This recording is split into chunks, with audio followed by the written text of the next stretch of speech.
مذاق میں کہا کہ میں بیوی کو چھوڑ چکا ہوں تو طلاق کا حکم۔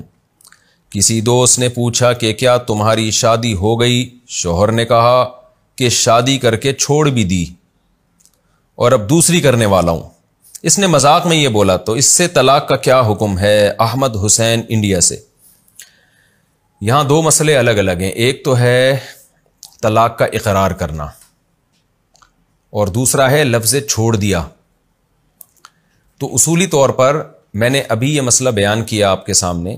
کہ اگر کوئی شخص یہ اقرار کر لیتا ہے کہ میں بیوی کو طلاق دے چکا ہوں، یہ اقرار کر لیتا ہے، تو اگرچہ اس نے نہیں بھی دی ہو، بیوی کو جب پتہ چلے گا تو بیوی یہی سمجھے گی کہ یہ واقعی دے چکا ہے، یعنی اس کے لیے اس کے ساتھ رہنا جائز نہیں ہے۔ پھر شوہر یہ کہہ کہ میں مذاق کر رہا تھا، میں جھوٹ بول رہا تھا، یہ نہیں ہوگا۔ لیکن اگر شوہر نے یہ کہا کہ میں طلاق دے چکا ہوں اور شوہر کو پتا ہے کہ میں جھوٹ بول رہا ہوں 100%، تو پھر شوہر کے لیے جائز ہے کہ وہ اس بات کو چھپا لے بیوی سے، کیونکہ شوہر کو تو پتا ہے کہ میں نے جھوٹ بولا ہے، میں نے سچ نہیں بولا۔ تو اب آپ نے جب یہ ایک آدمی نے کہا نا کہ میں تو شادی کر کے چھوڑ بھی دی ہے،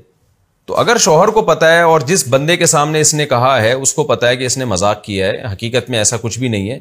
تو یہ اگر یہ بات چھپا لیتے ہیں اور اس کی بیوی تک یہ بات نہیں پہنچتی تو یہ معاملہ دبا دیں اور اس میں طلاق واقع نہیں ہوگی۔ لیکن اگر اس کی بیوی کو پتا چل گیا اور صحیح یعنی ذرائع سے پتا چلا، مستند ذرائع سے پتا چلا کہ بھئی شوہر نے واقعی اس کے سامنے، شوہر نے اقرار کیا ہے کسی مرد کے سامنے کہ وہ بیوی کو طلاق دے چکا ہے یا بیوی کو شادی کر کے چھوڑ چکا ہے، تو عورت پھر المرأۃ کالقاضی کے اصول کی بیس پہ عورت یہی سمجھے گی کہ واقعی اس نے مجھے چھوڑ دیا ہے، کیونکہ عورت کے پاس اس کے صحیح یا غلط ہونے کی کوئی دلیل نہیں ہے، اور پھر شریعت کہتی ہے کہ بھئی ظاہر پر حکم کا مدار ہے، تو ظاہر یہی ہے کہ جو آدمی کہہ رہا ہے وہ سچ ہی کہہ رہا ہے، تو واقعی چھوڑ دیا، بعد میں آ کے مکر رہا ہے۔ یا مرد اگر گواہوں سے ثابت کر دے نا کہ میں نے مذاق کیا تھا، مرد اگر گواہوں سے ثابت کر دے عورت کے سامنے کہ میں نے مذاق کیا تھا، اور گواہ کیسے ہوں گے؟ مرد پہلے 2 گواہ بنائے گا کہ بھئی میں یہ کہوں گا کہ میں نے چھوڑ دیا ہے لیکن میں جھوٹ بول رہا ہوں، حقیقت میں سچ نہیں بول رہا ہوں گا، یہ پہلے سے گواہ بنا دے، تو پھر تو عورت کے سامنے جب وہ 2 مرد گواہی دیں گے تو عورت کے سامنے ایک مضبوط دلیل آ گئی کہ بھئی یہ واقعی اس نے مذاق کیا تھا، مذاق میں اقرار کیا تھا۔ خوب سمجھیں، طلاق مذاق میں دی جائے تو مذاق میں بھی ہو جاتی ہے، یہاں طلاق دے نہیں رہا ہے، طلاق کی جھوٹی خبر دے رہا ہے، تو جھوٹی خبر الگ چیز ہوتی ہے، طلاق دینا الگ چیز ہوتی ہے۔ تو جب جھوٹی خبر دے رہا ہے مرد طلاق کی، تو اس میں اگر پہلے سے کسی کو 2 گواہ بنا دیتا ہے کہ میں مذاق میں اقرار کروں گا حقیقت میں نہیں، تو پھر تو ٹھیک ہے، طلاق نہیں ہوگی، وہ 2 گواہ عورت کے سامنے کہہ دیں گے بھائی اس نے ہمیں پہلے بتا دیا تھا میں جھوٹ بولوں گا، میں مذاق کروں گا، لیکن یہاں 2 گواہ بھی نہیں ہیں، تو اب جب عورت کے پاس خبر پہنچے گی کہ میرے میاں نے یہ اقرار کیا ہے کہ وہ مجھے چھوڑ چکا ہے، تو عورت یہی سمجھے گی کہ طلاق واقع ہو گئی ہے، کیونکہ اس کے پاس مرد کے سچا یا جھوٹا ہونے کی کوئی دلیل نہیں ہے، تو یہاں مرد کی قسم کا اعتبار نہیں ہوگا، 2 گواہ اس کو لانے پڑیں گے یہ ثابت کرنے کے لیے کہ میں نے واقعی میں نے مذاق کیا ہے۔ دوسرا مسئلہ یہ ہے، تو خلاصہ کیا نکلا کہ پہلا مسئلہ تو حل ہو گیا،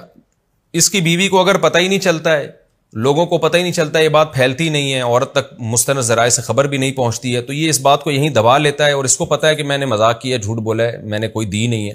تو پھر طلاق واقع نہیں ہوگی۔ لیکن بیوی کو پتہ چل گیا تو طلاق واقع ہو جائے گی، بشرطے کہ شوہر گواہوں سے، الا یہ کہ شوہر گواہوں سے ثابت کر دے کہ میں نے جھوٹ بولا تھا۔ اب دوسرا ہے کہ طلاق ہوگی کون سی، جب عورت کو پتہ چلے گا تو کون سی ہوگی؟ تو چھوڑ دیا کا جو لفظ ہے نا، یہ ہمارے عرف میں آج کل صریح طلاق کے معنی میں بن چکا ہے، صریح طلاق میں، کہ یعنی اگر ایک آدمی بیوی کو کہہ دے کہ میں نے تمہیں چھوڑ دیا اور بات طلاقی کی چل رہی تھی، یعنی یہ چھوڑ دیا سے واضح قرینہ ہو کہ کم از کم اس پہ قرینہ نہ ہو کہ چھوڑ دیا سے کچھ اور چھوڑ دیا مراد ہے، تو اس سے طلاق ہی مراد لی جاتی ہے، تو اس سے پھر ایک رجعی طلاق واقع ہوتی ہے۔ لیکن اقرار جب کر رہا ہے نا مرد، اقرار جب اس نے کیا کہ میں چھوڑ چکا ہوں، تو اقرار میں چھوڑنے کا مطلب چھوڑنا ہی ہوتا ہے، یعنی کیا مطلب؟ میں نے نکاح کیا اور میں نے نکاح کو ختم کر دیا، تو اقرار طلاق میں جب چھوڑنے کا لفظ استعمال کیا جاتا ہے تو وہاں رجعی طلاق مراد نہیں ہوتی، بلکہ اس کا مطلب یہ ہوتا ہے کہ واقعی چھوڑ دیا۔ تو طلاق بائن میں بیوی کو چھوڑا جاتا ہے، طلاق رجعی میں نہیں چھوڑا جاتا، تو اس سے پھر ایک طلاق بائن واقع ہوگی۔ ایک طلاق بائن کا مطلب یہ ہے کہ طلاق ایک ہوگی، یعنی بیوی یہ سمجھے گی کہ شوہر نے مجھے ایک طلاق دی ہے اور وہ نکاح میرا اس سے ختم کر دیا ہے اس نے، تو پھر میاں بیوی دوبارہ اگر اس سے پہلے کبھی طلاق نہیں دی ہے تو پھر دوبارہ نکاح کر کے وہ آپس میں رہ سکتے ہیں. تو میں دوبارہ خلاصہ پیش کر دیتا ہوں کہ جب اس کی بیوی کو پتہ چلے گا کہ میرے میاں نے ایسے الفاظ استعمال کیے ہیں اور شوہر کے پاس اس بات کے گواہ بھی نہیں ہے کہ میں نے جھوٹ بولا یا میں نے مذاق کیا, تو بیوی یہی سمجھے گی کہ ایک طلاق بائن واقع ہو چکی ہے, اور بیوی کے لیے پھر اس شوہر کے ساتھ رہنا جائز نہیں ہوگا. پھر دونوں ایک دوسرے پر حلال اسی صورت میں ہوں گے کہ نئے مہر کے ساتھ دوبارہ نکاح کریں, اور آئندہ مرد کو 2 طلاقوں کا اختیار ہوگا. اور اگر بیوی تک یہ خبر پہنچتی نہیں ہے, لوگوں میں خبر مشہور بھی نہیں ہوتی, پھر مرد کو پتہ ہے میں نے مذاق کیا تھا, تو مرد اس بات کو دبا سکتا ہے اور وہ اس کا اور اللہ کا معاملہ ہے, پھر تجدید نکاح کی ضرورت نہیں ہے.